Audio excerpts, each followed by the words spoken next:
integrate for the good for all. Yeah, I mean, yeah, we mean that if you motivate women, you are helping the society. Yes, yes. That's the approach. I think the That's the gender approach. is that given that most of the decision makers are men, in order to be able to sell it to them, you've got to point out the advantages it holds for them, women's mainstream gender. Yes, yes. If they see their own advantage, they will collaborate. Yes. And finally, there's the last one is participation mechanism. So don't stereotype women in certain roles, such as communicators. What it means? Yeah. What is it again?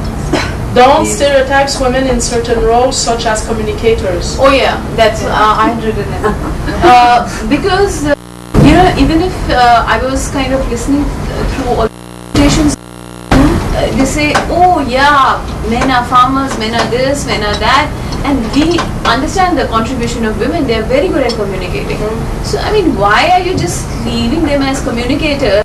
You're talking about dry land irrigation. If you're talking about different composting techniques, you give all those skills to men. Yeah, that's so true. Yes. And women is like more like self-help groups, or you know, some stereotypical things. Stereotypes, activities I for think what women. she means, empowering women.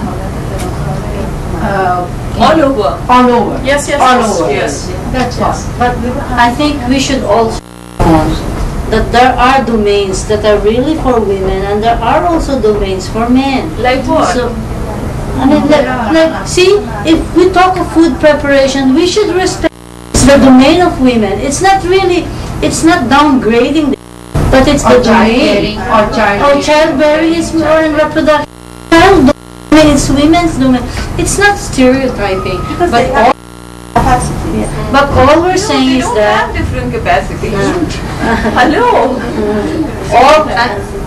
I think, let me finish. All I'm saying is that, for instance, if we talk of communication, like ICT mediated communication, basically we see women as are not able computer.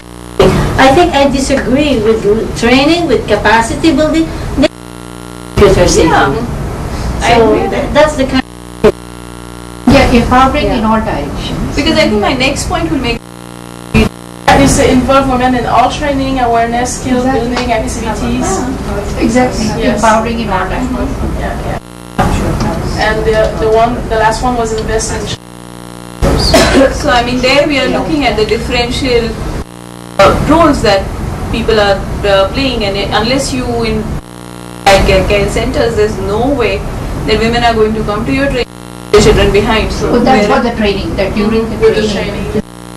No, we can add into this that in the same part, facilities to be provided during the training period and all that, including not only daycare, other facilities also.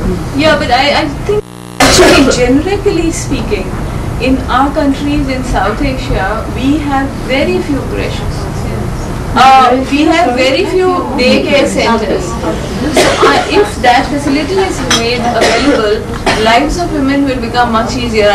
Time where you see a reorganization of labor, which I don't know when it's going to happen. China had a very good example. China was amazed by that.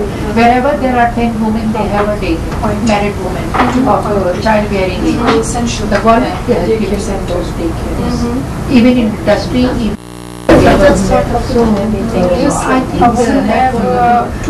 can learn these good practices from each other. We are having our regional conferences, at least annually, involve women at the grassroots levels, bring them to the conference.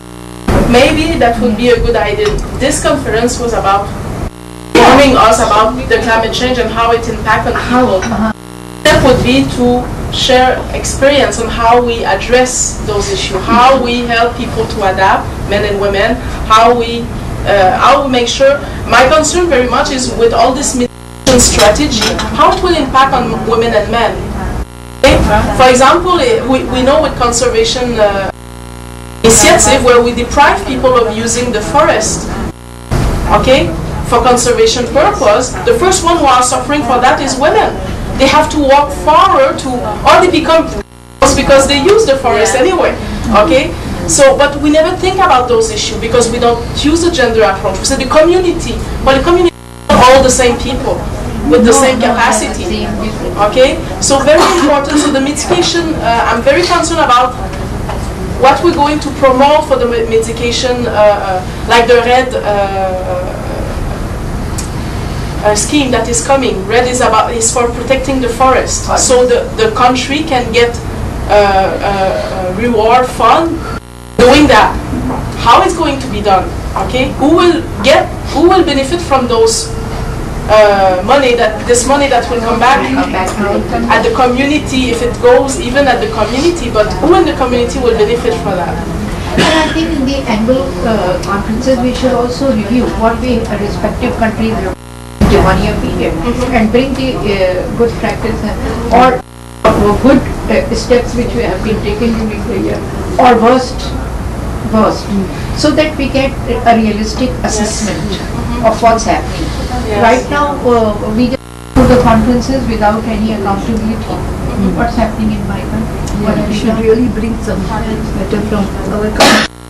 I think eventually maybe I will leave you with a question with that was the starting point about what do we know, okay, and what we don't know about the impact of change in natural resources like forests, water, what do we know about food, of climate change and food security, and how it impacts women and men every time. Sometimes some of your country you will have the information on food security, but if I'm asking you, so what about the impact of women and men? It's done at this level. Yeah, we would. Okay, you have to push the decision makers to do this analysis. It has to be. You are committed yourself also. The group must. Yeah, but very important. Another thing that we are requesting for at least 20 years is to have gender disaggregated data. Okay? And we still don't have those. Okay? Then consider the needs of the women